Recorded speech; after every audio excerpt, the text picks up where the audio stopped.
pessoal, muito bom dia a todos e a todas aqui presentes, dando início, então, ao painel sobre contratações públicas, inovação e planejamento do 35º Congresso Brasileiro de Direito Administrativo.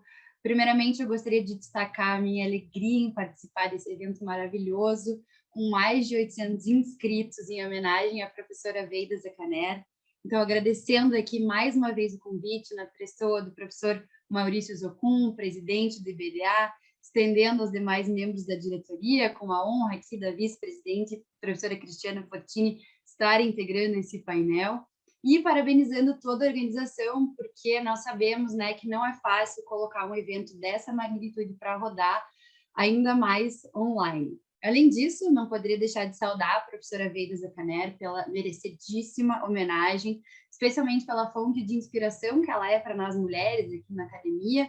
Nós falávamos, né, que não só no mundo acadêmico, mas como pessoa, a professora Veida é um ser humano incrível. Então, por tudo que ela é, por tudo que ela representa para o direito administrativo brasileiro, meu agradecimento e reforço de que essa homenagem é muito mais do que merecida.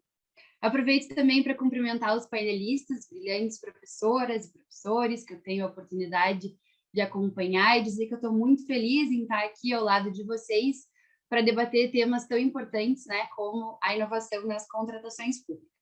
Bom, estamos aqui, então, professora Irene Nohara, que é livre docente, doutora em Direito do Estado pela USP, é professora pesquisadora do Programa de Direito Político e Econômico da Universidade Presbiteriana Mackenzie.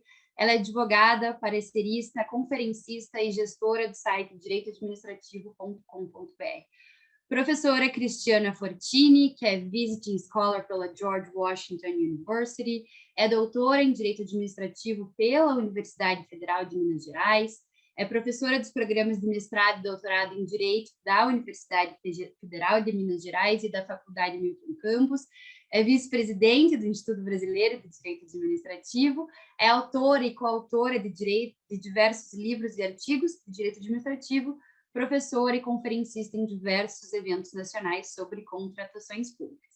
Além disso, também do professor Daniel Ferreira, que possui pós-doutorado pelo Ius Gentium, da Faculdade de Direito da Universidade de Coimbra, é doutor e mestre em Direito Administrativo pela PUC de São Paulo, é professor do corpo docente permanente e atual coordenador do programa de pós-graduação na Uninter, é advogado, parecerista, conferencista e árbitro aqui em Curitiba.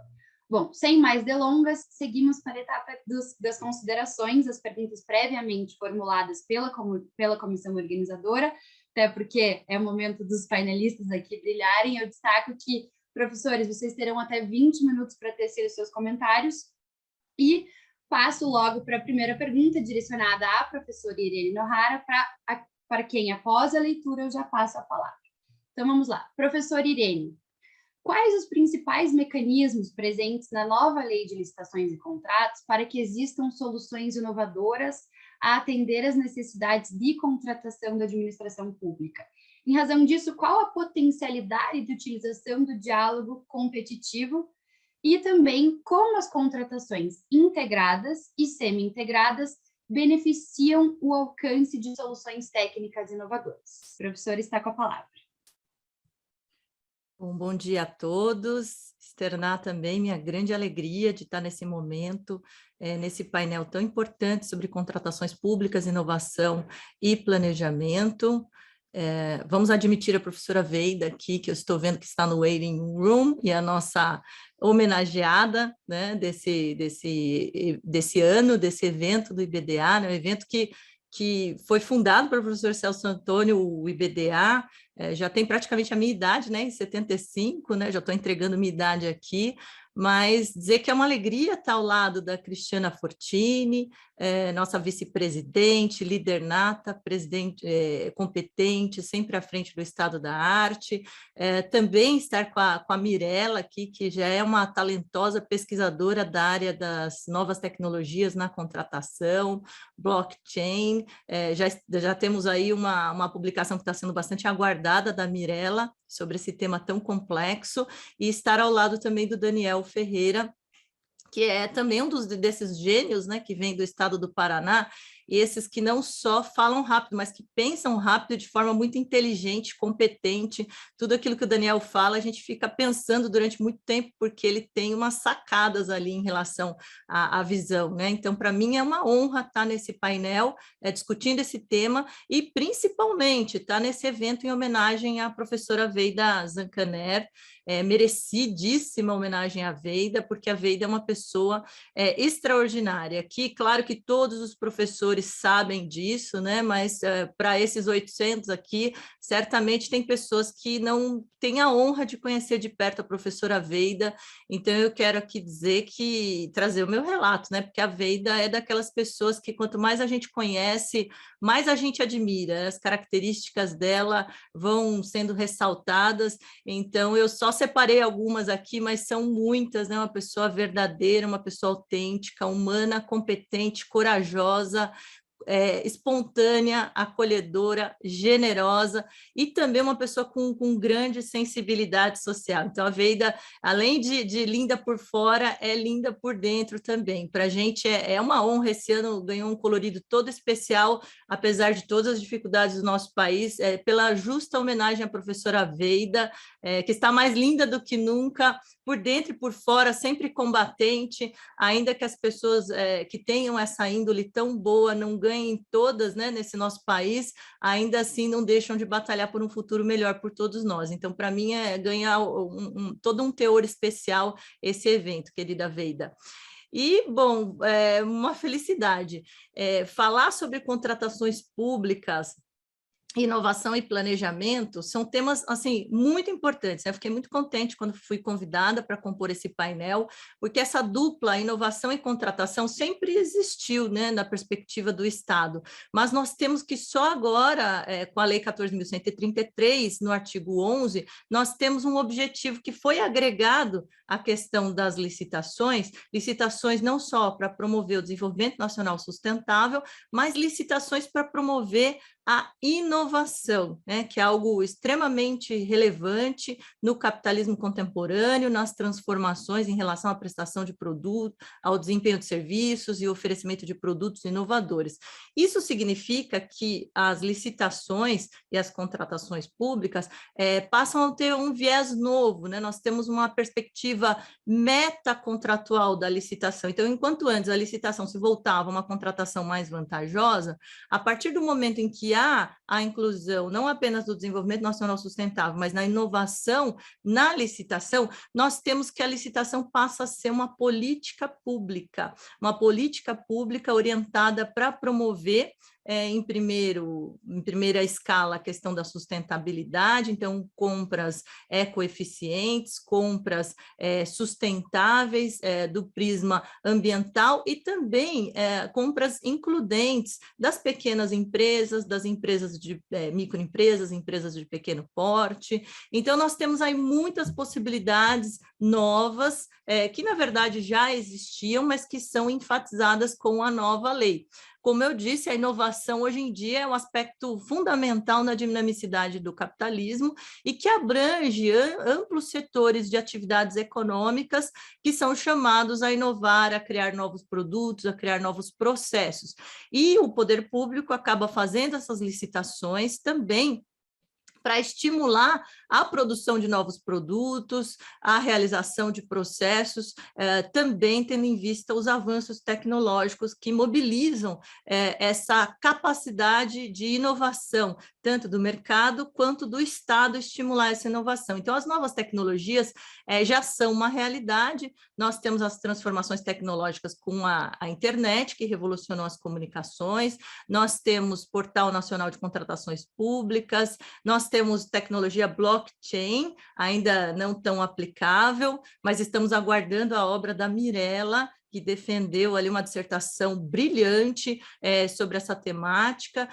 Os blockchains vão permitir smart contracts, nós temos redes conectadas, a possibilidade de integração via internet das coisas, e também softwares que se voltam ao controle, né? Já há tempos, o Tribunal de Contas tem a Alice, o Ministério Público vem se utilizando de inteligência artificial, há um projeto Data Analytics que busca justamente averiguar pelo estudos da inteligência artificial, as tipologias de irregularidades, a presença de cartel nas licitações, um mergulho proposital, empresas que não possuem empregados cadastrados ou que estão localizadas em lugares inóspitos. Hoje já dá para ter georreferenciamento, identificar. Então, isso é uma grande mudança em relação ao controle e à realização das licitações. E quando a gente fala em licitações também, contratação, nós estamos falando do relacionamento entre público e privado. Então, desse ponto de vista, é importante que a gente deixe de lado alguns paradigmas que nem sempre são verdadeiros, né? Às vezes as pessoas imaginam que quem transforma, quem provoca as grandes inovações tecnológicas que transformam a sociedade no geral, são pessoas oriundas da iniciativa privada, são as startups de fundo de quintal, mas no fundo hoje a gente tem outras vertentes que querem trazer à luz o quanto isso foi um construto coletivo, incentivado pelo Estado, em financiamentos a longo prazo, e que essas inovações, no fundo, elas são financiadas por recursos públicos, por instituições, né? As pessoas pouco falam o quanto, por exemplo, a FAPESP foi fundamental em relação à estruturação da internet no Brasil, né? Às vezes as pessoas querem buscar alguém da iniciativa privada para, no fundo, jogar luz em relação a essas transformações, mas pouco se reflete sobre o papel do Estado em relação à promoção efetiva daquilo que é inovador em termos de transformação social. E daí a gente tem há muito tempo no mundo o uso do poder de compra governamental, que representa, no caso do Brasil, 10% a 15% do PIB nacional, para alavancar e dinamizar setores da economia. Então, a licitação hoje, ela deve ser planejada em termos macro, né? Em termos macro, no sentido não de voltar a um contrato em específico, mas ter um plano anual, ter um conjunto de contratos. Às vezes, o Estado é capaz de, com planejamento, articular e fomentar novos mercados. Por exemplo, mercado simples, papel A4 reciclado, né? Se o Estado não tem uma política pública no sentido de estimular, você vai ter que, no início, né, do fornecimento, ele acaba sendo mais caro. Então, a iniciativa privada acaba utilizando aquilo como um papel boutique, né? No fundo, é algo que deveria ser acessível a todo, mas se o Estado planeja, por meio das suas repartições, adquirir papel A4, ele é capaz de fomentar e diversificar os fornecedores em relação a esse produto que depois é fornecido e oferecido em condições melhores para o mercado. Então, o Estado é um regulador no sentido das transformações que podem acontecer e que devem acontecer no mercado. As pessoas não têm a dimensão dessa importância em relação a esse tema das compras públicas. E hoje nós temos, na própria lei de licitações, que essas mesmas compras públicas, elas são orientadas de um planejamento que olha, enxerga o ciclo de vida do objeto vantajoso, né? Então, o próprio ciclo de vida do objeto, a questão sustentável, a logística reversa, o quanto a gente vai gastar em termos de estoque, tudo isso tem que ser considerado nas compras públicas para que elas efetivamente sejam compras mais eficientes, melhores, mais vantajosas e que suscitem e incluam grupos sociais em relação a esse universo tão grande, né? Porque os estados, no fundo, são os maiores compradores do mundo, né? Não só no Brasil, mas do mundo. Então, esse tema é dos mais importantes, né? Inclusive, essa questão de preço em licitação já foi objeto, né? Quem fala é o Marcos Nóbrega, de vários Nobéis. Então, a gente está aqui no filé mignon dessa temática. E aí, quanto às perguntas em particular, porque eu tenho só 20 minutos todos nós, né? Até 20 minutos, então tem perguntas específicas, né? Em relação a essa temática, só estou dando uma panorâmica aqui para a gente suscitar algumas questões. Como grande inovação, nós temos a inclusão do diálogo competitivo, né? O diálogo competitivo veio como uma nova modalidade, foi inspirado no diálogo concorrencial da União Europeia e ele se volta efetivamente à inovação, né? E, na verdade, ele é utilizado quando existe uma assimetria de informações e a administração não consegue a contento modelar uma licitação para melhor atingir a sua necessidade. Então, diante do estímulo à inovação tecnológica e técnica, diante da necessidade de adaptação de soluções disponíveis no mercado, diante da ausência de capacidade naquele momento de melhor especificar tecnicamente a modelagem da contratação, é realizado o diálogo competitivo, que eu entendo, eu até participei de algumas obras, né, de comentário com o diálogo competitivo, eu entendo assim, o diálogo competitivo, será que ele já cairia em desuso em comparação com as demais modalidades, né? Entendo que não. O diálogo competitivo eu costumo comparar com cloroquina, né? Porque cloroquina é ineficaz para a prevenção da Covid, né? A gente já sabe isso, tecnicamente o estado da arte já nos permite concluir isso pelos órgãos, inclusive internacionais, né? Mas não significa que a cloroquina não valha para nada, talvez valha para o combate à malária, né? Então, o diálogo competitivo, ele pode não ser utilizado para todas as circunstâncias mais simples do dia a dia da administração de contratação, mas ele pode ser muito útil aqui para quê? Ele pode ser muito útil justamente para essa situação de assimetria da informação, em que a administração queira promover um debate já com players licitantes para poder modelar uma contratação que efetivamente ela não tenha conhecimento, porque se trata de uma informação de domínio restrito do mercado, e às vezes essa estrutura de mercado ela é opaca também para o próprio mercado, tanto que nessa fase dialógica, a necessidade de respeito em relação ao compartilhamento dessas informações, que talvez seja o pulo do gato ali do próprio modelo de negócio da iniciativa privada, que ela compartilha para que a administração modele essa segunda fase competitiva em relação à questão dessa estrutura, né, de buscar inovação. Então, ele tem efetivamente esse potencial de gerar inovação, ele é indicado para isso, mas ele tem contraindicações, né? Então, as contraindicações são o quê? O perigo de você fechar uma panelinha ali para ver só com aquele grupo o que esse grupo é capaz de oferecer para a administração sem autenticamente ter uma necessidade diante de uma assimetria do mercado. Então, no fundo, os agentes que realizam e que tomam a decisão, os gestores, eles têm que estar conscientes de que deve ser uma situação não para especular, porque aí você eleva ad eterno um diálogo competitivo, e também para objetivamente você dialogar, porque você não sabe quais são as soluções técnicas capazes de serem alcançadas, e daí numa outra etapa você efetivamente promove o certame. E aí muito cuidado também, porque a iniciativa privada é sedutora, né? Então ela pode aí falar que está reinventando a roda, quando no fundo está oferecendo aquilo que já existe. Então, por isso que a nova lei permite a contratação de pessoas que tenham um conhecimento e expertise para auxiliar a comissão nesse momento de realização do diálogo competitivo, senão eles podem estar vendendo gato por lebre ali, e algum gestor menos atualizado pode se encantar com uma proposta que no fundo não inova em nada, né? Então tem as contraindicações, mas tem também as indicações, né? A outra pergunta também no tocante à inovação, seria a perspectiva da contratação integrada e da contratação semi-integrada, né, que foram incluídas a contratação integrada inspirada no RDC e a contratação semi-integrada na lei das estatais, né, que veio com esse modelo híbrido, né, em relação à perspectiva de contratação. Ora, o que seria, e todos sabem, claro, né, só para trazer aqui quais são os pontos realmente que inovam, que é possível a contratação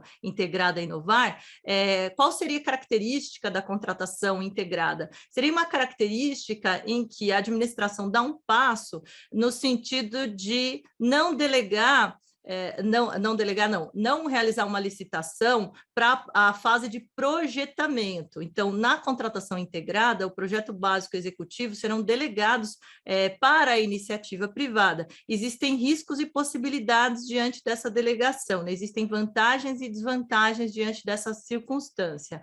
Então, qual que seria a vantagem? Bom, antes o sistema era no sentido de realizar uma licitação para daí contratar uma empresa que é especializada no projetamento e, a partir daquele projeto, realizar outra licitação. Para o poder público, a desvantagem era, ora, se você oferece já o pacote pronto para outra empresa que vai executar, não a que faz o projetamento, então você é responsável por aquilo que você determina para a empresa. Você já vem com o projeto pronto, a empresa tem que executar aquilo, qualquer erro no projetamento vai recair a responsabilidade sobre o poder público que vai fazer o aditamento contratual. E o fato de você delegar a fase de projetamento permite com que a empresa apresente uma solução técnica inovadora em relação à forma de prestação daquele serviço, com base no que existe. Claro que ela vai aproveitar para incutir o lucro dela nisso, né, na possibilidade dela inovar, mas também, como ela faz o projetamento, qualquer erro técnico de projetamento é responsabilidade da empresa, né, não é o Estado que vai fazer esse aditamento. Qual que é o problema, né, do ponto de vista público? É que, no fundo, você delega a parcela do seu controle, você faz um controle mais a posteriori, um controle mais de resultados do que um controle que seja um controle prévio, mais intensivo, com projeto básico, e um controle concomitante. Então, a iniciativa privada é boa também de maquiar alguns dados, mas aí ela que vai arcar com a responsabilidade em relação a essa situação, porque ela vai ter que oferecer ali a obra em plenas condições de funcionamento no modelo turnkey, né? Então, essa seria a vantagem da contratação integrada, que permite, de fato, a inovação, à medida em que deixa na mão da iniciativa privada oferecer soluções técnicas inovadoras para dentro do certame. A contratação semi-integrada, por sua vez, é uma situação em que você, no fundo, não delega o projeto básico, para você garantir um certo controle, mas, de outra sorte, você não impede o projetamento, porque você permite ajustes no projeto básico por meio da empresa, né? A empresa pode alterar o projeto básico, oferecer uma melhor solução para customizar a necessidade da administração, mas, quando ela assim procede, ela assume a responsabilidade em relação a eventuais erros de projetamento nessa alteração do projeto básico. Então, a contratação semi-integrada sempre foi vista como preferencial, porque você não abre totalmente mão do controle em relação a essa perspectiva, né, de projetamento, mas também você não fecha tudo no pacote da administração e permite uma certa inovação, uma certa solução técnica inovadora. Então, dessa perspectiva, nós vemos que tanto a contratação integrada como a contratação semi-integrada, como a modalidade de diálogo competitivo, são efetivamente mecanismos que se voltam a promover esse objetivo de inovação que está presente na nova lei de licitações e contratos, e que é extremamente importante. Eu acho que a gente tem uma lei mais adaptada à nova realidade, que vem com tecnologias novas, tecnologia de informação para a construção, modelo BIM, modelos digitais, sistema informatizado de acompanhamento de obra, com imagens e vídeos, o que vai permitir, no Comitê de Solução de Disputas, fazer um acompanhamento, né, em tempos de pandemia, vídeo e acompanhamento imediato é essencial, e também para o controle é extremamente importante. A gente tem um avanço em termos de obras. Por exemplo, São Paulo virou um canteiro de obras aí no período da pandemia, com obras anteriores até, mas a gente vê o quanto essas obras são rápidas e o quanto a nova lei, no fundo, ela permite ali, ela tem algumas revoluções intensivas em relação à forma de se realizar a licitação, o credenciamento de mercados fluidos, uma série de aspectos que certamente a gente vai só poder avaliar quando ela entrar, a nova lei, em plena operação, e a gente puder mensurar, nós podermos mensurar os impactos em relação às novas contratações e o quanto ela vai permitir essas grandes transformações. Então, já está aqui terminando meu tempo em relação a essas perguntas. Claro que a gente faz um panorama e fica muito contente com essa oportunidade de estar aqui ao lado do Daniel, ao lado da Cristiana Fortini. Eu acompanho também há tempos as produções da professora Cristiana, já tinha, minha primeira obra específica de contratos foi dela, tenho de registro que ela me enviou, tenho outras publicações e estou ansiosa por ouvi-la, justamente porque muitos pontos que ela está defendendo eu também defendo. Então, para mim, é uma satisfação que eu tenho aprendido muito com os administrativistas nesse período de grande transformação da nossa área. Muito obrigada, professora Irene, pelas suas excelentes considerações. especialmente em relação à importância, né, desse reconhecimento da licitação e das contratações como um meio, né, de concretização, como uma ferramenta de concretização de políticas públicas. Acho que isso vem bastante presente na nova lei de licitações, né?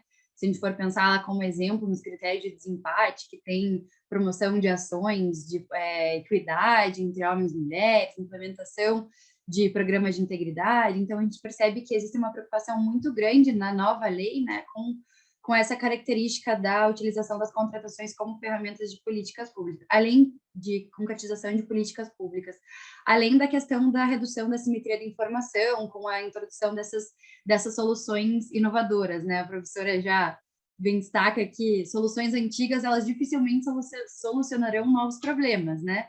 Então, a importância de trazer essas ferramentas para que, de fato, a gente consiga concretizar, inclusive, novos princípios que estão lá na nova lei, como a transparência e a redução da simetria de informação é uma delas, né? Então, realmente, excelentes colocações da professora, eu agradeço. E, na sequência, já passo a pergunta à professora Cristiana Fortini, que no seguinte sentido: quais os principais mecanismos presentes na nova lei de licitações e contratos para que haja soluções inovadoras a atender as necessidades da contratação da administração pública? Em razão disso, qual a potencialidade da utilização do diálogo competitivo e do PMI e como o contrato de eficiência se relaciona com a inovação? Professora, a palavra está com você no prazo de até 20 minutos. Bom dia a todos e a todas. Obviamente que é um momento muito importante para todos nós que somos administrativistas estarmos aqui no evento mais tradicional a respeito da temática que a gente abraçou, alguns há menos tempo, outros há mais tempo, mas que é uma das nossas paixões, né? Uma das nossas razões de vida. Então, estamos, obviamente, todos muito contentes de poder participar de um evento. Quero render a minha homenagem, meu agradecimento ao professor Maurício pela garra de correr atrás da viabilização de um evento que nos fosse, obviamente, que nos propiciasse não só ouvir o que os nossos colegas têm a dizer, mas também de nos encontrarmos, ainda que de modo virtual. Talvez quem não tenha a experiência de estar nos eventos desconheça o quanto que é importante para o direito administrativo que a gente esteja perto uns dos outros, porque para além da exposição formal que a gente faz, nós também refletimos e discutimos nos bastidores, às vezes influenciados pelo Deus Baco, mas enfim, de todo modo, este também é um instante de aprendizado e de avaliação dos rumos que o direito administrativo tem observado no país. O tema, antes disso, claro que homenagear a professora Veida é mais do que uma satisfação para nós que somos mulheres, é uma satisfação potencializada.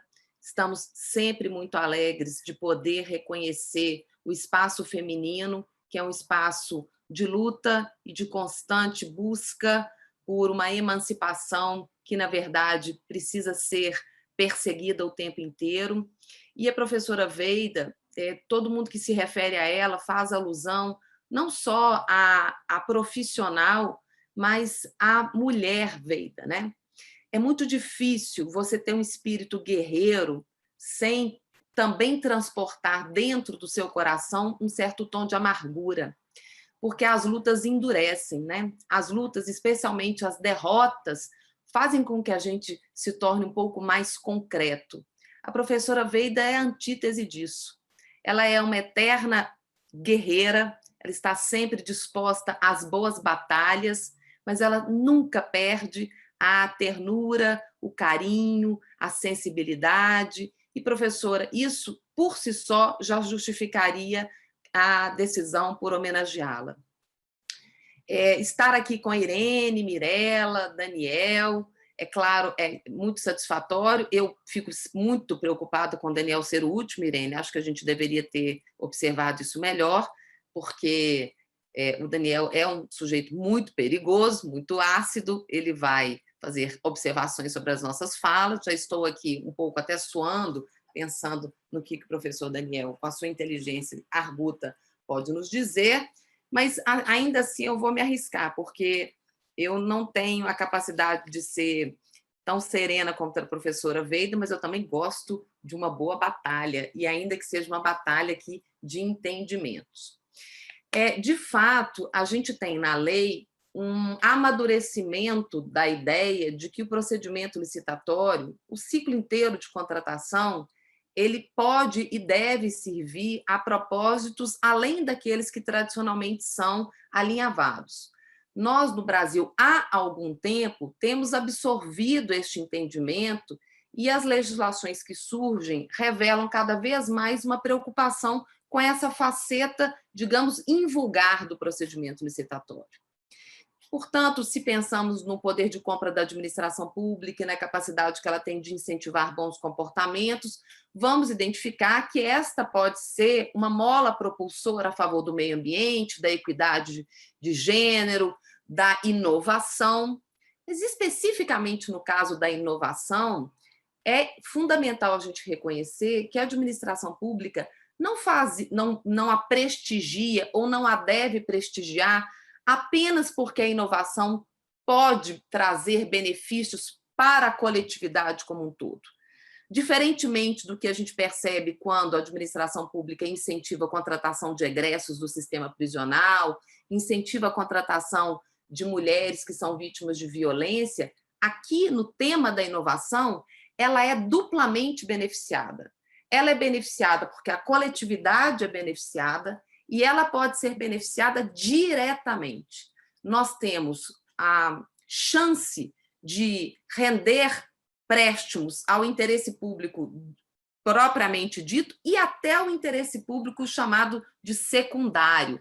Por quê? Porque a inovação poderá, a depender de como vier a ser implementada, render economia para a administração. Então, esse é um traço que é interessante a gente realçar. Não é a mesma coisa que se tem ou que se pode ter quando a administração pública incentiva contratações ambientalmente corretas, sustentáveis do ponto de vista ambiental, quando, às vezes, ela tem um consumo maior de recursos, ela despende mais recursos, porque essas contratações podem ser, em dado tempo, em dado momento, contratações mais caras, visto isso sobre um prazo temporal menor, mas elas vão render outros tipos de vantagens, outros tipos de benesses para toda a coletividade, para a humanidade, nesse caso, né, da questão ambiental. Aqui não. A administração pública ela é também beneficiada, já de maneira imediata, se a inovação render uma economia, se a inovação render para a administração pública, num primeiro plano, algum tipo de ganho que se possa sentir mais rapidamente. Portanto, inovar não é só fazer com que ter um olho voltado para a inovação, não é só pensar que a licitação é um instrumento que potencializa políticas públicas outras, mas também é um instrumento que pode favorecer o interesse público mais financeiramente revelado. Dito isso, eu queria fazer uma outra observação. Esta lei é uma lei que reconhece que a administração pública precisa e deve se pautar por modelos contratuais que, até então, por mais que pudessem estar presentes na ordem jurídica brasileira, não são modelos contratuais de uso cotidiano, e ela resolve destacar esses modelos contratuais, alguns deles absolutamente inovadores, alguns deles como forma de incentivar, de frisar a sua existência, mas é claro, gente, que não é esta lei, e não será nenhuma outra lei, a que nos fornecerá uma receita de bolo pronta e acabada. Termos a possibilidade de realizarmos contratos de eficiência, termos a possibilidade de realizarmos contratos de fornecimento que acoplem também outras utilidades, outras possibilidades, é um dado interessante. A lei já informa ao administrador público que existem essas roupagens contratuais E, ao dizer que essas roupagens contratuais estão à disposição da administração pública, quando o estudo técnico preliminar, por exemplo, revelar que elas são as que melhor favoreceriam este interesse em dado momento, é importantíssimo. É importante que o legislador apresente à coletividade alguns recursos, alguns instrumentos. Mas esta lei ela não tem o compromisso, não pode ter o compromisso de exaurir as possibilidades de inovação no campo da contratação pública. Ela funcionaria muito melhor como um ponto de partida, como em comparação à ideia de que ela é um ponto de chegada.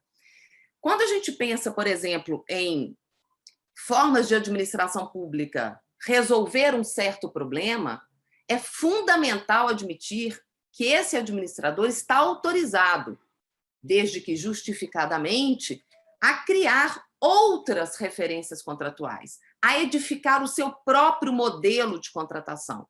Porque não necessariamente as respostas estão prontas e acabadas naqueles 200 artigos da Lei 14.133. Então, eu acho que é interessante a gente cogitar que, ao pensar, ao estabelecer como propósitos da lei a ideia da inovação, e é uma ideia que está espalhada pela lei, ela não está, o habitat dela não é só o artigo 11, mas ela encontra-se espraiada por diversos dispositivos que, às vezes, não de maneira frontal abordam o tema da inovação, mas de maneira tácita estão falando de inovação.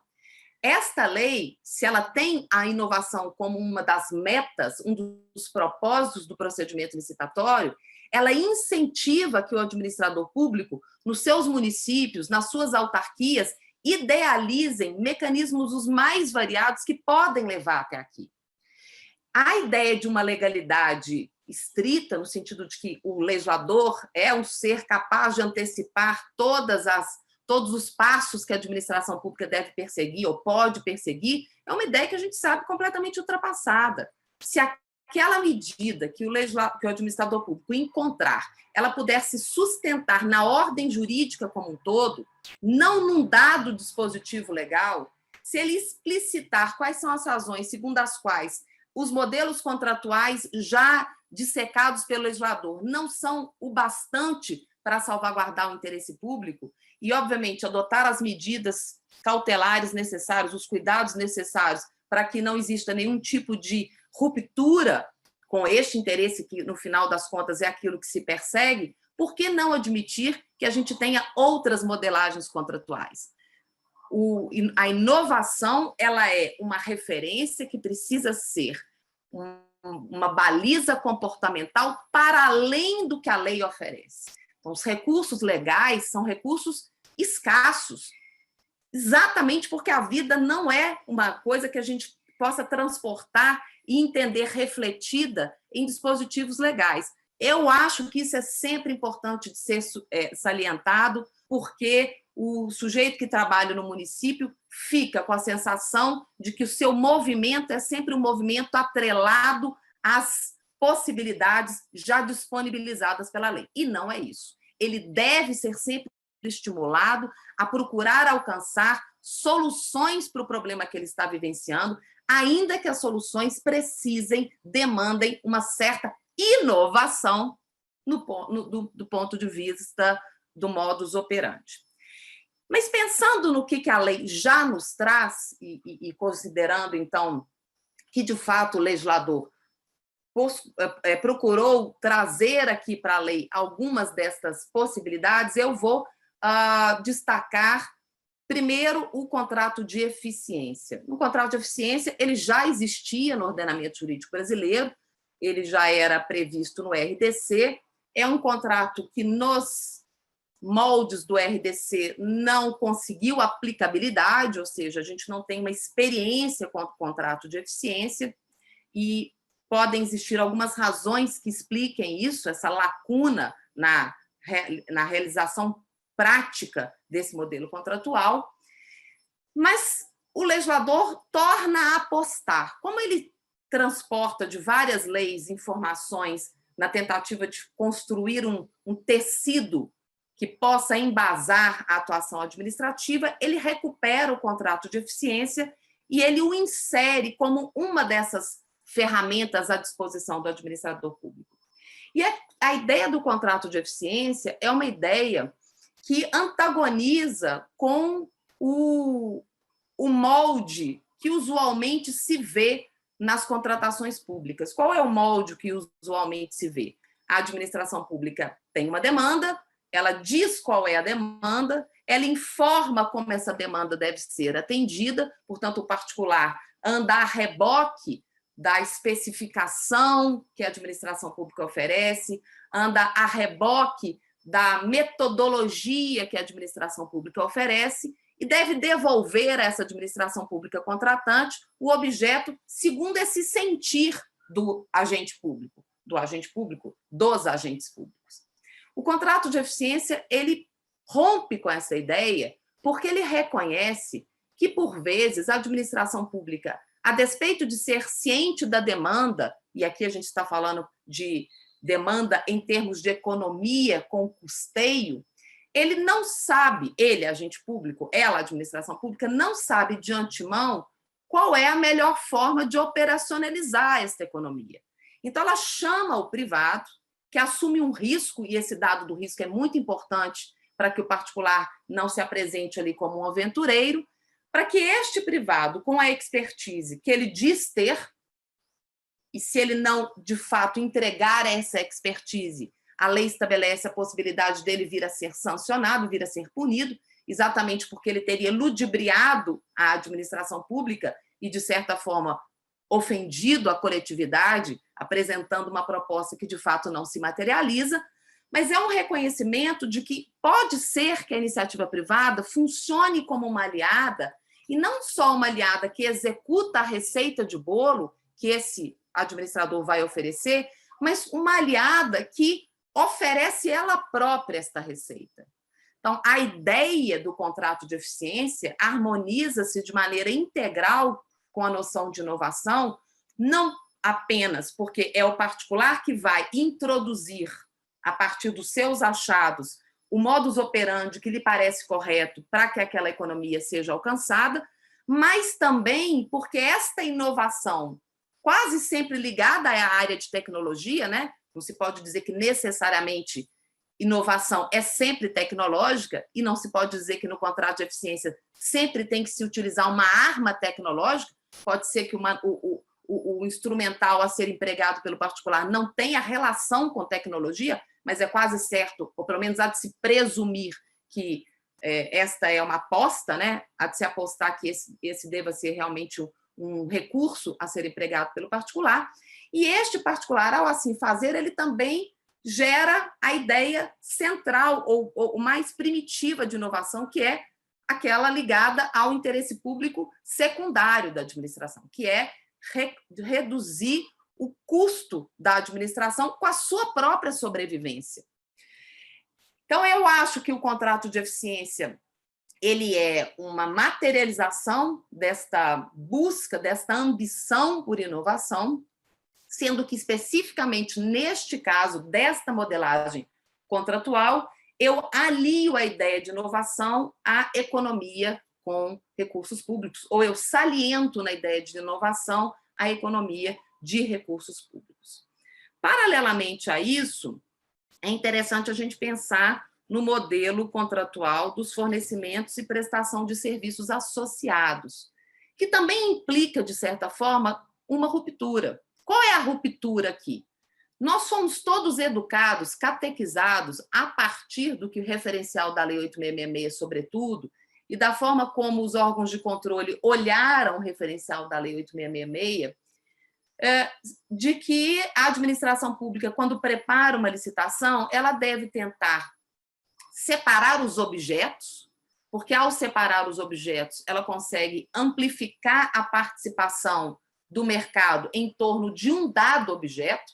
Então, se eu estou falando de produtos, fragmentar esses produtos de maneira a evitar que a gente licite um grupo, um conjunto, mas que a gente licite itens isoladamente. Se eu estou falando de um objeto que envolve serviço e fornecimento de um determinado material, que a gente também faça com que essa licitação seja pulverizada, bifurcada, para que cada um dos operadores econômicos aptos a participar de um ou de uma segunda licitação ali esteja, evitando que alguém se sinta desincentivado, impossibilitado, porque não daria conta do total. E esta receita de bolo é a receita com a qual a gente trabalha. O nosso mindset é este. A gente deve realizar licitações, cada qual para o seu objeto, porque este é o mecanismo que propicia um ganho de participação.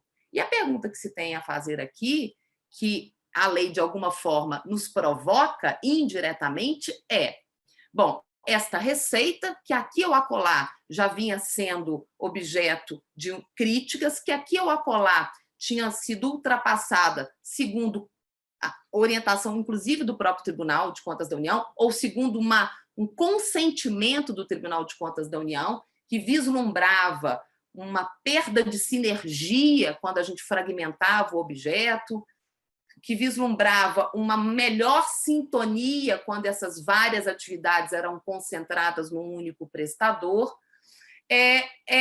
ganha uma força, ganha um realce na 14.133, quando ela nos traz como modelagem contratual, e não é só para fornecimento e prestação de serviços, digamos, mais vulgares, mas também no campo das obras e dos serviços de engenharia, compreendendo que, de novo, a realidade, a vida como ela pode indicar para o administrador público, lá no momento em que ele está gestando a licitação, que o melhor caminho a ser percorrido não é o da bifurcação, o da pulverização do objeto de maneira fragmentada, mas o da busca de um prestador que seja apto a realizar aquela complexidade de tarefas e que, mais do que ser apto a realizar aquela complexidade de tarefas, ele, seja lá quem for, de fato deva concentrá-las. Por quê? Porque esta concentração implicaria um ganho de sinergia, implicaria uma maior harmonia entre as várias etapas do cumprimento do interesse público, né? Então, eu não apenas forneço o bem, mas eu vou depois operar este bem, eu não apenas forneço o bem, mas forneço o serviço a ele acoplado, e esta sinergia, esta junção de atividades num só fornecedor poderia se revelar profícua. Vejam que isso também é uma forma de inovar, e aqui inovar o nosso próprio raciocínio, fazer com que o nosso raciocínio se desloque daquilo que a gente costuma repetir como percurso de salvaguarda do interesse público, provocando o administrador público lá no momento da preparação, quando ele está cuidando do estudo técnico preliminar, fazer com que, neste momento, ele estresse as alternativas e, de repente, encontre, nesta modelagem contratual, aquela que melhor protegeria o interesse público. Portanto, também aqui no fornecimento e na prestação de serviço associado, a gente tem um exemplo da ideia de inovação. E aí, finalizando, porque eu iria falar outras coisas, mas o tempo é sempre muito pequeno, finalizando, o que é preciso a gente ter em mente, para além da ideia de que a lei é só um ponto de partida, a lei é só um estímulo à nossa ideia de construção de soluções inovadoras, é de que o controle, e o professor Daniel certamente abordará esse tema, precisa também fazer uma rotatividade ou uma rotação de pensamento e reconhecer que esse administrador público precisa de um voto de confiança a ser, obviamente, pago com responsabilidade, com uma densidade argumentativa, no sentido de fazer com que aquilo que ele entender como solução mais ajustada para um caso concreto, mesmo que marginal à lei, quando eu digo marginal à lei, eu não estou dizendo antijurídico, eu estou dizendo só não ter sido contemplada previamente a lei, ter um olhar mais empático a essas construções marginais à lei, que podem se revelar necessárias, que podem se revelar ajustadas à bandeira do interesse público. Com essas palavras, eu me despeço provisoriamente. Muito obrigada. Muito obrigada, professora Cristiana Fortini, é sempre muito gratificante ouvi-la, professora que para mim é a minha musa das contratações públicas, então eu fico muito feliz. Eu gostaria de destacar 2 pontos que a professora comentou e que acredito que são muito importantes e que são pontos enfatizados na nova lei, né, que é justamente entender a inovação no seu viés de ganho de eficiência, né, não só o aspecto relacionado às políticas públicas, mas também o seu ganho de eficiência, que se materializa com o mecanismo que a professora bem comentou, dos contratos de eficiência, e aí não à toa, né, lá a nova lei de licitações e contratos traz a inovação ao lado do desenvolvimento nacional sustentável. E aí, por isso que, quando eu penso em inovação, e conforme as colocações da professora, né, no sentido de que a inovação ela deve ser utilizada como uma baliza comportamental, para além do que está na lei, é justamente que se utilizem essas ferramentas para que, como o professor Juarez Freitas fala, a administração pública não chegue tarde, porque a gente sabe que a lei não acompanha a evolução da sociedade, né? As normas não acompanham com a rapidez que a sociedade evolui. Então, para que a administração pública não chegue tarde, de fato, as inovações elas devem ser melhor avaliadas e aplicadas. Mas, para que o dia de vocês brilharem, né? Eu sou aqui mera coadjuvante, então, para que a gente dê sequência ao painel, bom, as professoras comentaram alguns mecanismos, né? A professora Irene tratou do diálogo competitivo, a professora Cristiana Fortini trouxe a questão dos contratos de eficiência, então trouxeram alguns mecanismos de inovação da nova lei de licitações. Então, passando a palavra para o professor Daniel, eu já inicio com a pergunta no sentido de que, considerando essas inovações previstas na norma, né, é possível cogitar um controle judicial ou pelas próprias cortes de contas de inovações no âmbito das contratações públicas? Existem limites para tanto? Quais seriam? Professora, a palavra está com você no prazo de até 20 minutos.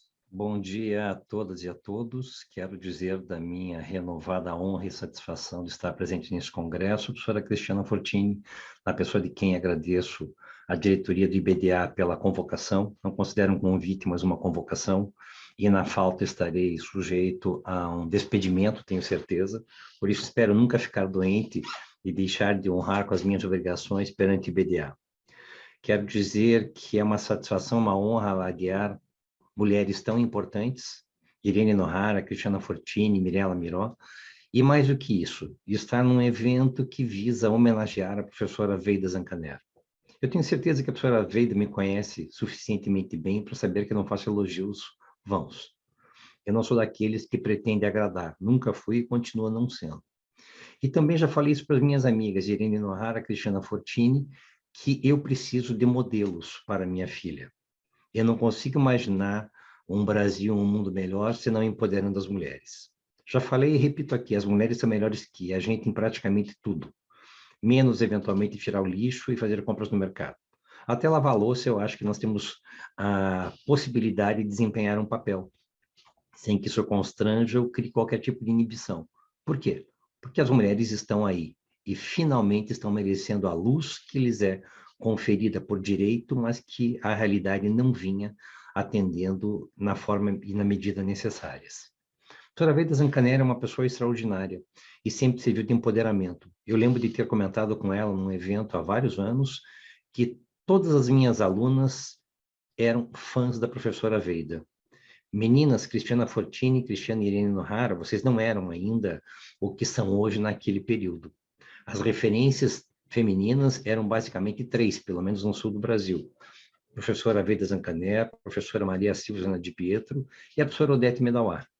Linhas diferentes, pensamentos não necessariamente dissonantes, mas que eram referências, sem prejuízo das demais brasileiras. Mas quero dizer com isso que sinto que o IBDA está cumprindo o seu fim também, de promover o desenvolvimento nacional sustentável na academia e para a academia, colocando as mulheres no seu devido lugar. Não só por uma questão de equidade, não 50%, 50%, mas porque há mulheres muito boas na academia. E fico muito feliz de ter sido honrado de poder participar deste painel com vocês. Muito, muito obrigado, IBDA, renovadamente, por conta desta situação que me deixa tão, eu diria, sensibilizado. Agora, indo ao ponto, professora Cristiana Fortini, no meu prazo de 20 minutos, tenho para dizer que não farei nenhuma observação em relação ao que foi dito. Pasme. Ouvi atentamente e não desprezei absolutamente nada. E o pior de tudo, hoje praticamente convergimos em tudo. Portanto, ficou absolutamente sem graça o que eu poderia vir a fazer na sequência.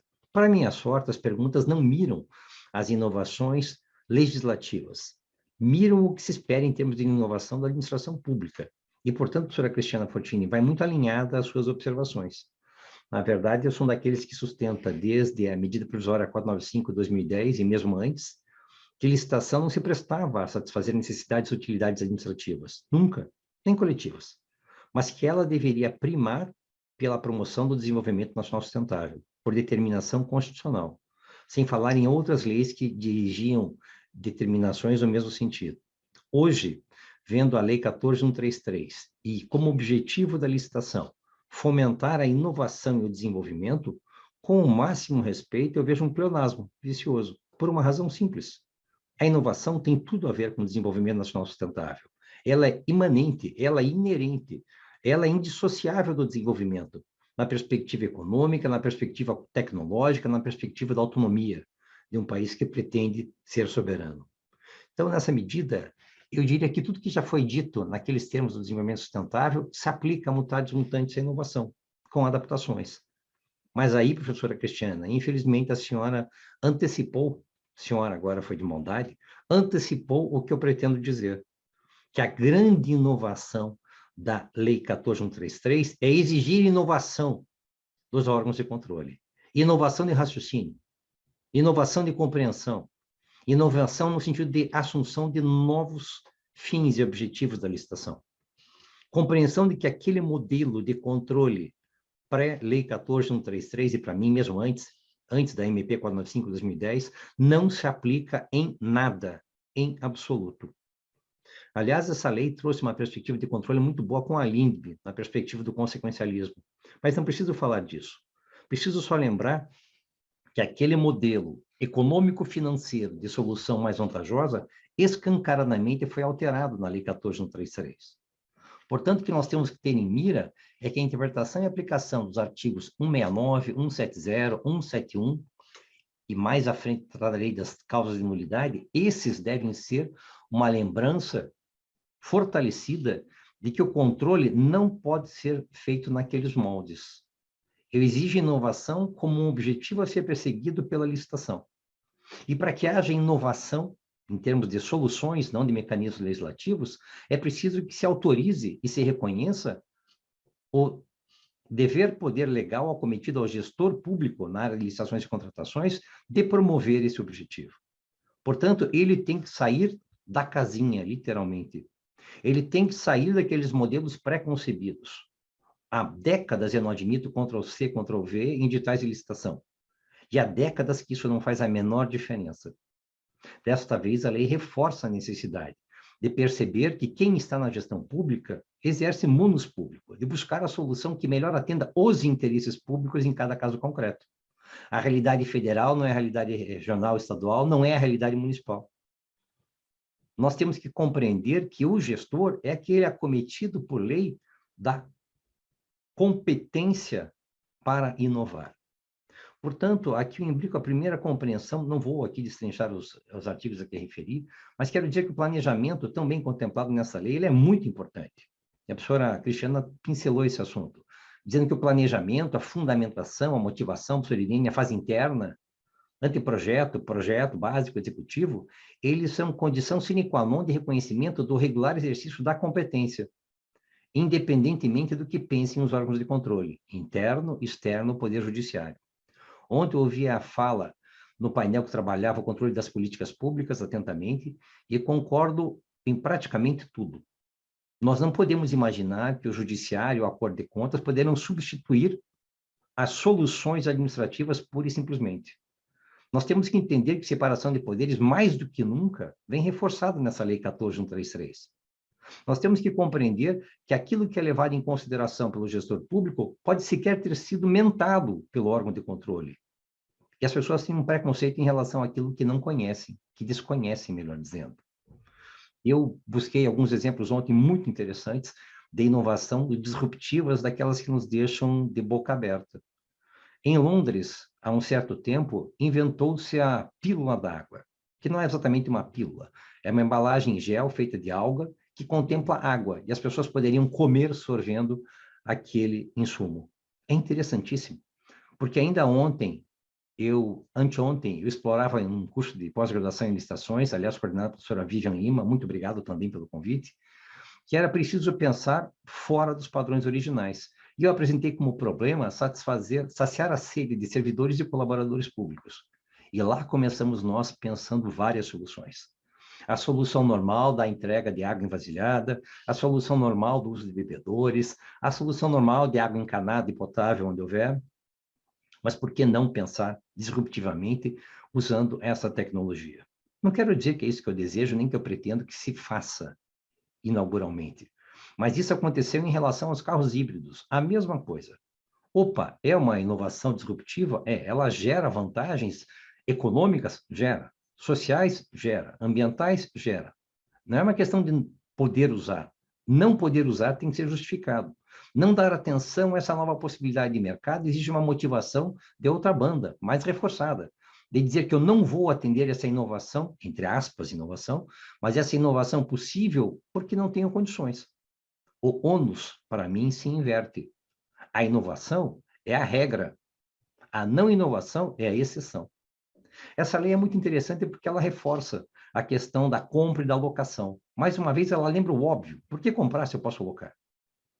Já coloquei em várias situações que nós estamos pensando agora em satisfação, melhor satisfação não, em solução para um problema. Eu gosto de se colocar a necessidade administrativa como um problema. O meu problema é saciar a sede. Quais são as soluções possíveis para os fins almejados? Fins. O direto e imediato é a satisfação da sede, que seja. Mas não menos importantes, indireta e imediatamente, eu tenho os aspectos econômico, social, ambiental, cultural, político, territorial, quantos quiserem. E aí se inclui inovação por evidente. Tudo isto é de supina importância, mas que era desprezado pelos gestores públicos por conta do quê? De que os órgãos de controle não fizeram o seu papel. Nem o judiciário, nem os tribunais de contas. Até agora, com o devido respeito, as iniciativas são poucas, são ainda muito simplórias. De vez em quando o TCU dá uma canetada mais forte, mas ele não tem a coragem de dizer, tenham coragem e inovem. Ele diz, agreguem valores de sustentabilidade, agreguem outras condicionantes, mas ninguém disse peremptoriamente que não cumprir tal determinação importará em responsabilidade do gestor, que para mim há muitos anos contempla essa possibilidade e necessidade. Que é preciso encorajar, capacitar e criar, eu diria, células de inteligência na administração pública, literalmente como aquele comitê de sustentabilidade. 3 caras que ficam olhando para o mercado. O que você faz? Eu olho, eu vejo notícias, eu passei pelo YouTube, eu estou aqui para entender o que existe no mundo. Porque eu sou daquele tempo de gestão pública em que um dado presidente da República pretendeu adquirir notebooks por $100. Não sei se vocês lembram disso, se eram nascidas. Eu lembro. Foi o Lula. E aquilo que ele pretendeu nunca foi concretizado, mas não por culpa dele. Essa imputação eu não posso fazer. Ele pretendeu algo ótimo, que mexeu em todo o mercado nacional e global. A empresa que nós atendíamos em certo momento fez parcerias na China para buscar soluções tecnológicas que viabilizassem essa pretensa contratação pública, que nunca foi levada a cabo, mas que simples promessa ou a simples intenção mexeu com o mercado brasileiro.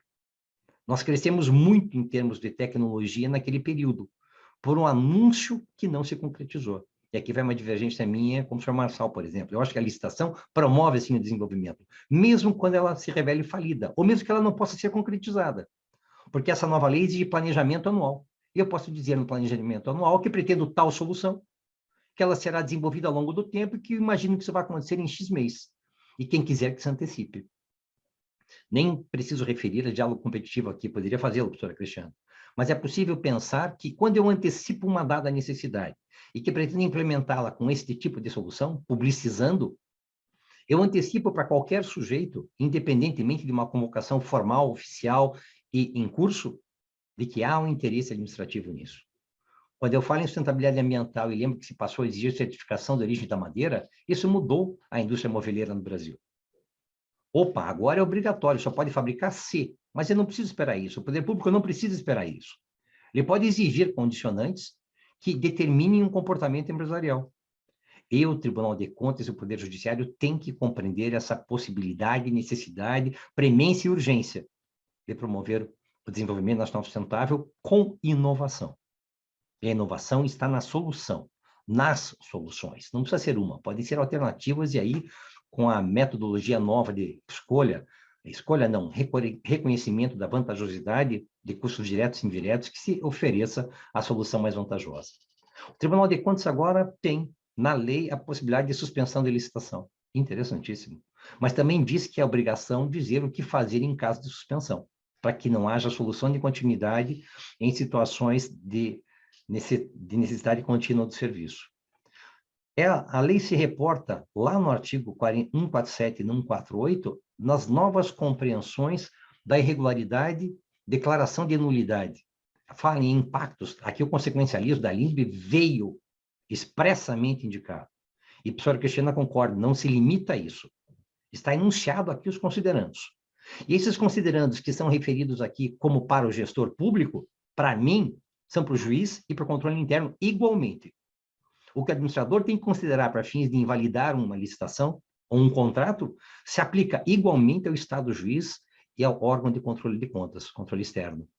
Simplesmente porque não posso imaginar que os parâmetros de legalidade e de juridicidade que se revelem necessários para o juízo de valor do administrador não sejam os mesmos do Poder Judiciário e do Tribunal de Contas.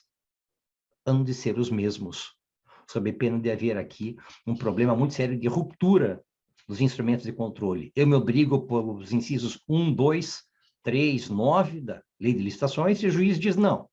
Você considerou aqueles, mas eu considero outros, portanto você agiu mal. Não é possível que isso aconteça. É preciso uma harmonização de compreensão dos critérios e limites do controle. E eu chamo a atenção ali para a motivação social e ambiental do contrato, inciso 11 do artigo 147. Extraordinariamente interessantes. Porque a motivação social e ambiental podem ser mais importantes que o próprio objeto. A forma de solução daquele problema, porque eu miro outras coisas. A lei fala em fechamento de postos de trabalho diretos e indiretos em relação à paralisação. É uma outra situação extraordinária. Eu tenho que considerar os efeitos para a sociedade na promoção do desenvolvimento nacional sustentável. Ainda que eu tenha errado, pode ser que eu tenha que preservar esse contrato, por essas razões.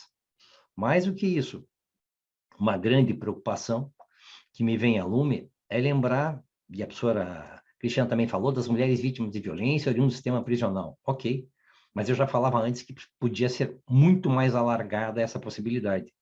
Por uma razão simples, o sistema prisional favorecido, os egressos oriundos, com cotas em contratos administrativos, começou, perdão pelo pleonasmo, com o pacote Começar de Novo, CNJ e Presidência da República, que não tinha lei autorizativa.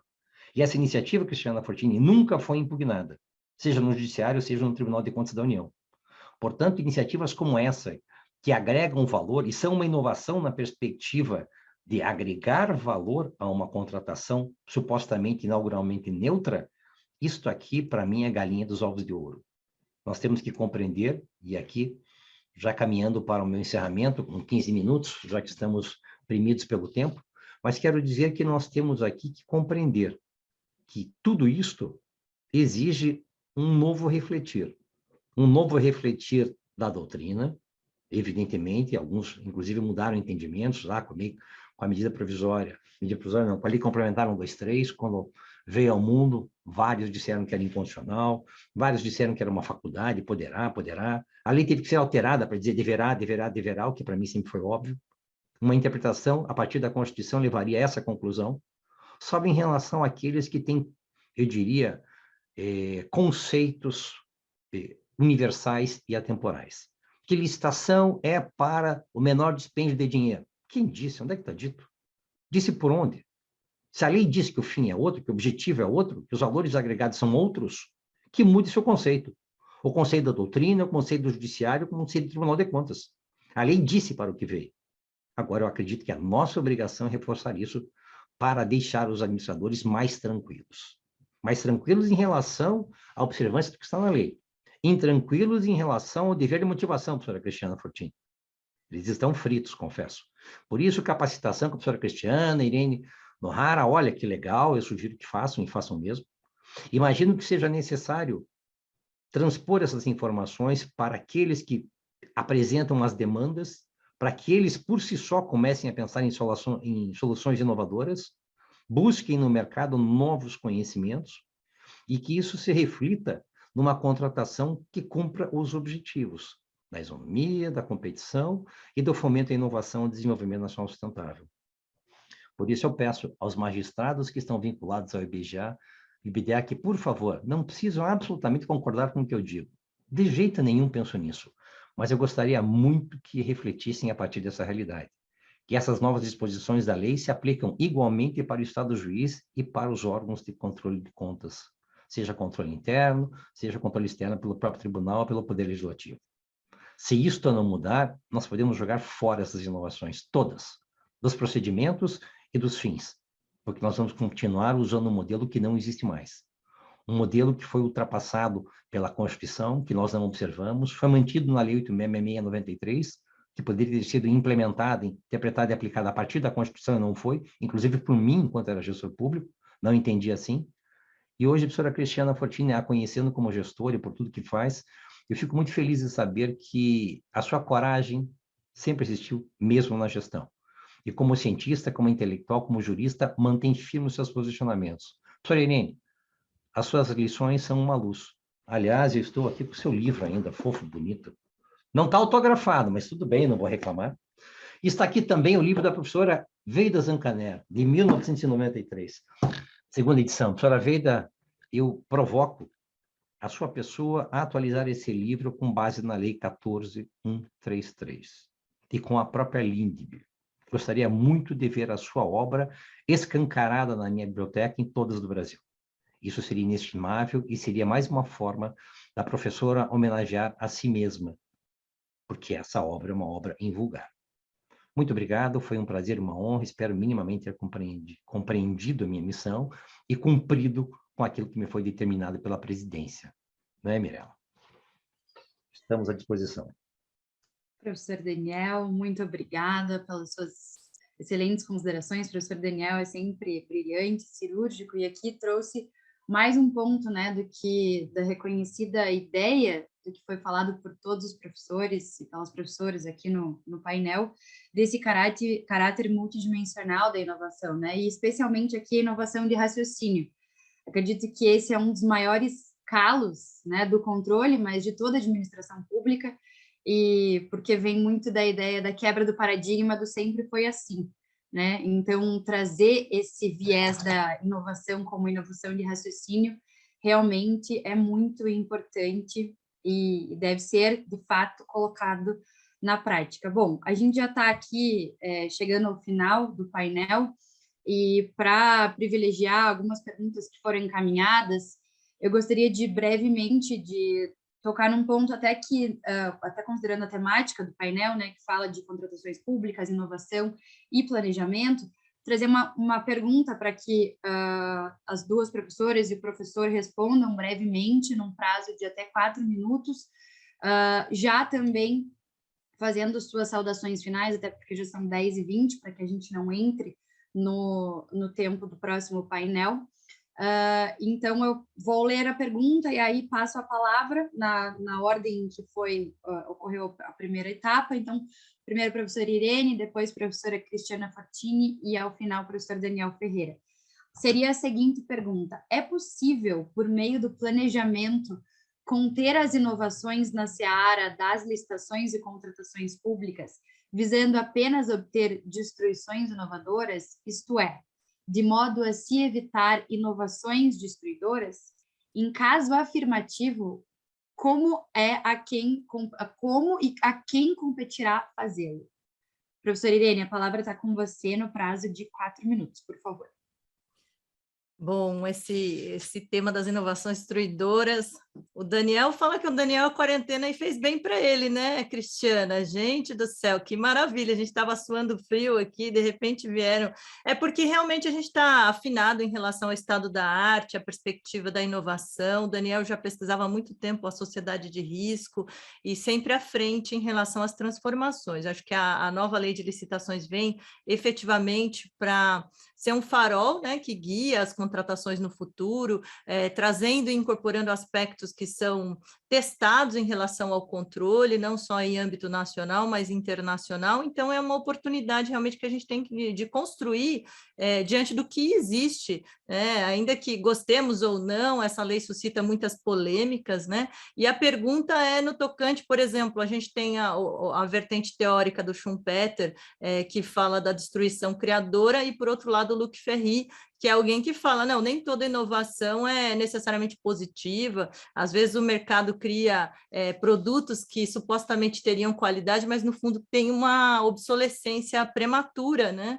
Então a gente tem que ter um olhar atento em relação às inovações, que elas podem ser sedutoras, mas elas podem ser também destruidoras, e saber separar realmente aquelas transformações disruptivas que promovem mudanças positivas em relação a transformações que podem ser muito negativas, né, em relação ao impacto. Por exemplo, na seara justamente da reforma administrativa, nós temos muitas transformações que são transformações que acabam prejudicando a própria administração, o vínculo, a estabilidade, e gerando possibilidade de um retorno às oligarquias, a uma pressão política embasada num poderio econômico que pode prejudicar a eficiência e a capacitação do Estado. Então, a gente não é toda inovação que nós temos que celebrar e achar que só pelo fato de ser inovação é algo positivo. Mas, de outro lado, algo que a Cristiana nos disse aqui, né?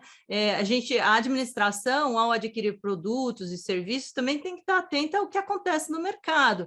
Então, hoje, a tendência é justamente a concentração. A gente vê a concentração em vários segmentos econômicos, em streaming, todo mundo fazendo seus flicks, oferecendo um pacote de possibilidades. Isso é próprio do mercado, oferecendo vantagens. Então, o Tribunal de Contas da União começou a ser mais aberto, antes mesmo da lei, aos facilities, que são justamente voltados para essas gestões de prédio, condomínios, porque se você contratar o serviço de forma parcelada, né, contratar só a verificação da portaria, só alguma outra garantia, algum serviço que você precisa aquilo periodicamente, e que parceladamente isso pode gerar mais gastos, a administração tem que estar atenta em relação ao movimento do mercado, né? Ainda que tenha problemas, né? Todas as soluções são problemas no sentido de apresentar novos problemas. Então, se a gente tem transformações, a gente vai enfrentar novas realidades. Então, eu acho muito importante que haja um olhar atento e crítico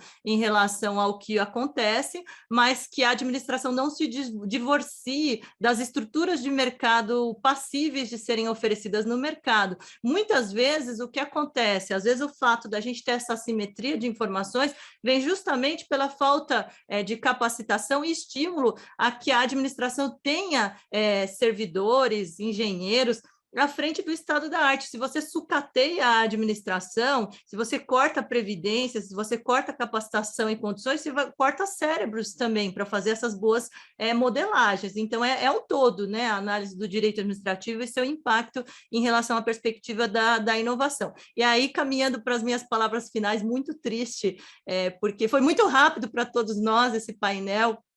Certamente que a gente tinha muito para dialogar, mas ao mesmo tempo celebrar esse reencontro, quem sabe, né, o Baco não traga uma bênção aqui para a gente, que a gente possa, o ano que vem, se reencontrar presencialmente e celebrar, né, a presença de todos, que a gente está morrendo de saudade de todos. Mas eu queria terminar aqui homenageando novamente, homenageando a professora Veida Zancaner, celebrando o IBDA, dizer dizer que, para mim, o IBDA foi realmente uma oportunidade de fazer contato com esses grandes juristas e que a gente vem trocando muitas informações, participando de bancas conjuntas e, de certa forma, formando, né, uma comunidade de pessoas que refletem o direito administrativo contemporâneo. Então, uma alegria bom, não gostaria de encerrar aqui, mas, tendo em vista o tempo, encerro aqui a participação, já saudando a Mirella, querida, aguardando a obra dela, a Cristiana,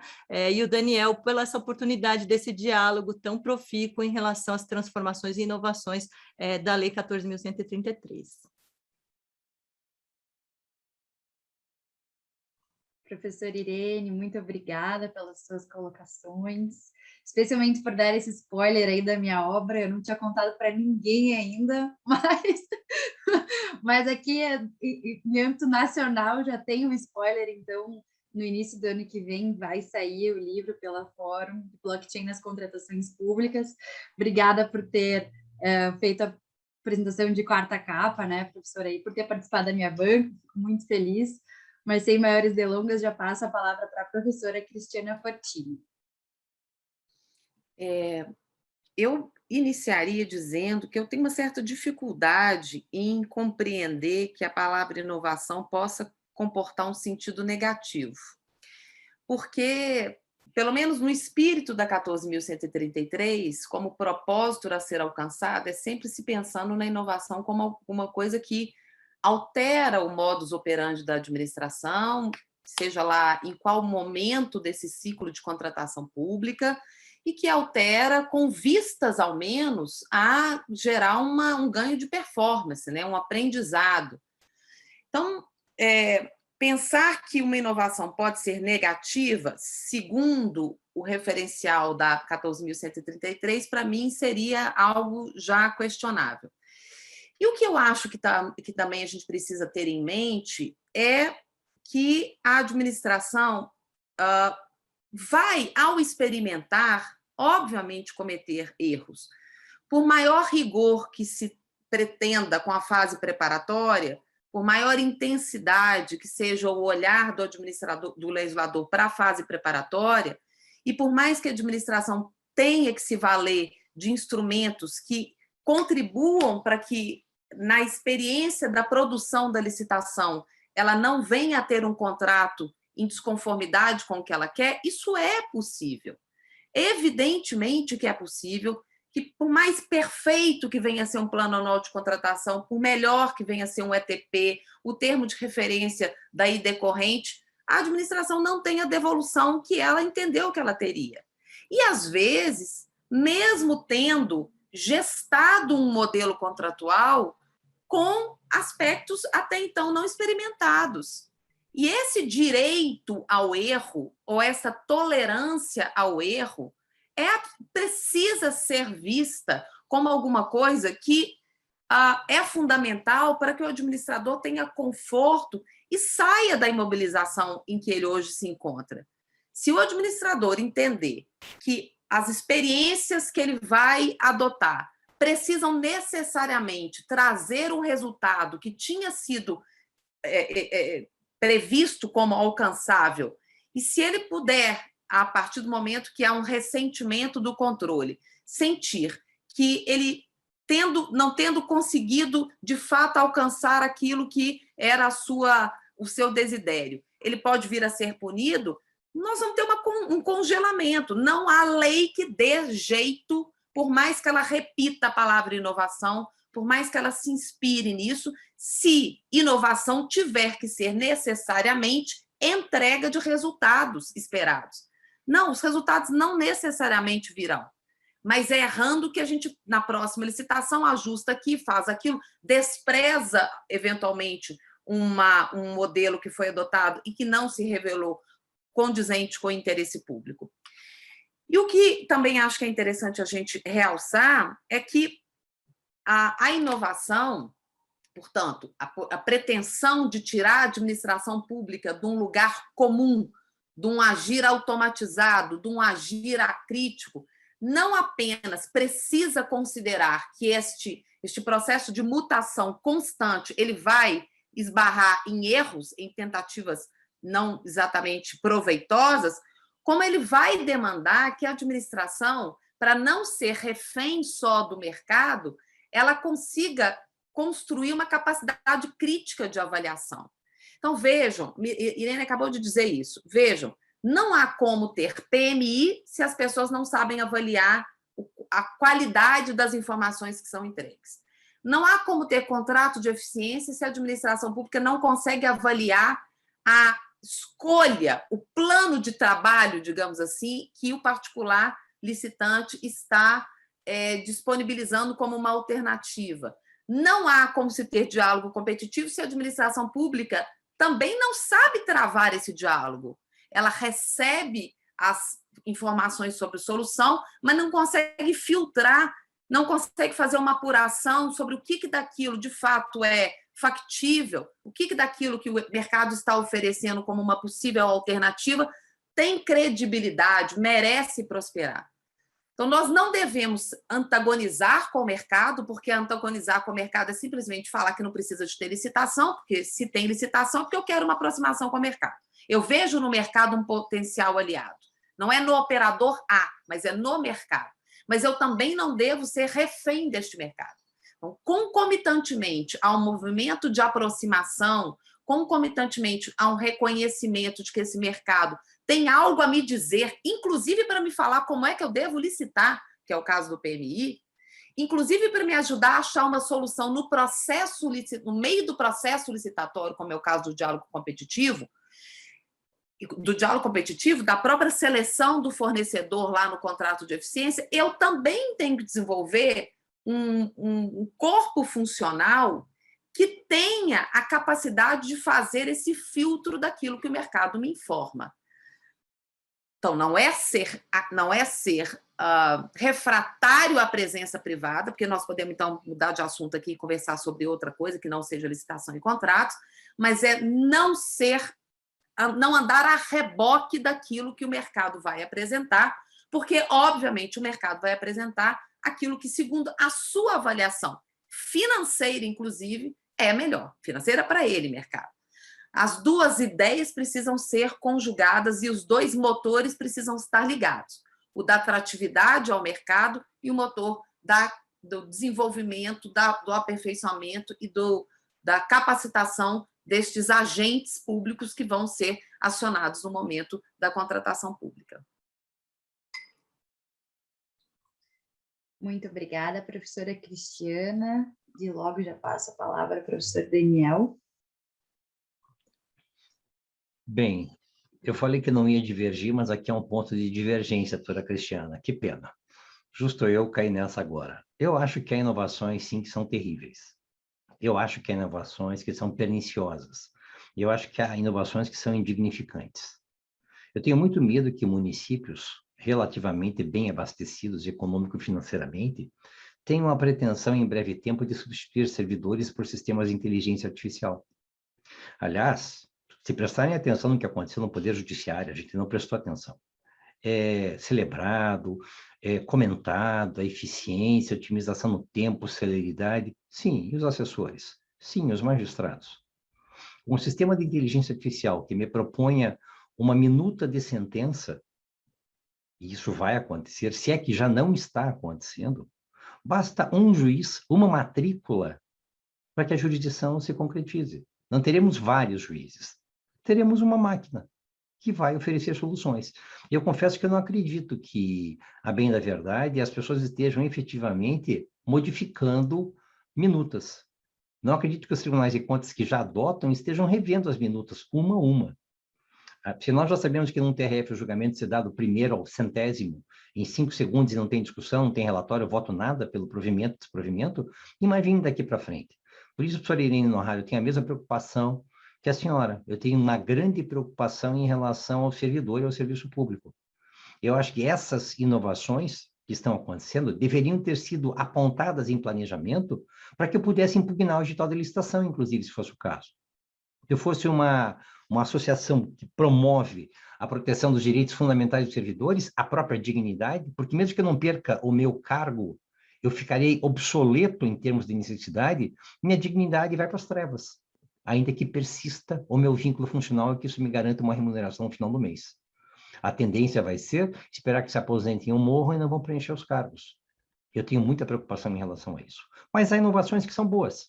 Se no planejamento vier informado, por exemplo, que a administração pública do Estado de Minas Gerais vai determinar que se aproveite a experiência da Universidade Federal de Minas Gerais, que criou o Ecobrick, um tijolo que aproveita os rejeitos originados do rompimento da barragem, o mercado que se adapte. Escolas estaduais só utilizando esta matriz desenvolvida por uma universidade pública federal. Eu acho que nós temos que entender que algumas inovações, elas não são apenas importantes, mas elas acabam se mostrando como imperiosas. Portanto, quero agradecer mais uma vez a participação neste painel, dizer que saio daqui enriquecido com as observações, considerações, saio muito feliz de ver mulheres empoderadas, saio muito feliz de ver que o mundo está vivendo um momento novo e que ele se tornará um lugar melhor para as mulheres, inclusive para minha filhinha, que espero que a senhora Irene no próximo congresso esteja junto, porque aí eu vou dormir com a mãe no quarto e ela vai ficar com a tia Irene e com a tia Cristiana ao longo da noite. Podem dar banho, levar, fazer o que quiserem, está tudo garantido.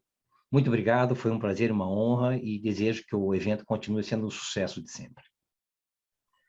Muito obrigada, professor Daniel. Eu me coloco à disposição também para ficar com a tua filhinha. Muitíssimo obrigado. Patrícia, já tenho resolvidos o meu soninho. Professora Irene, professora Cristiana, professor Daniel, eu agradeço imensamente as excelentes colocações, excelentes debates, inclusive essa divergência aqui ao final.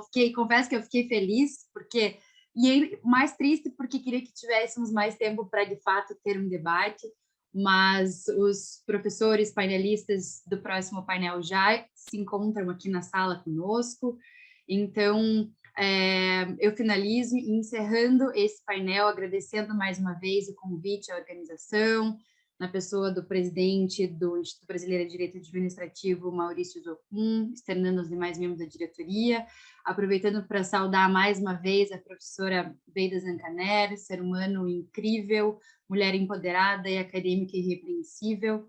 Encerro esse painel e, desde logo, já passo a palavra para a próxima mediadora, a professora Alexandra,